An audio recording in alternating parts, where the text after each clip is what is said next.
Hi guys! So, i-challenge ako si Dito mukha nag-sale eh. Ito yung sale niya. 2000. Paa! She invested $75,000 in Triumph Embroidery Center Incorporated, formerly Ay! Hua Kagana na! Bay Kagana! Embroidery Center Incorporated, a business enterprise engaged in rendering embroidery services. The said firm is considered an eligible form of investment under the SIRB rules and regulations. The existence of the May 22, the following document validation.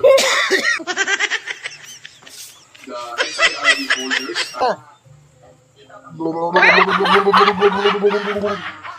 Tagumpay! ina at yung kuhaping sa dependent.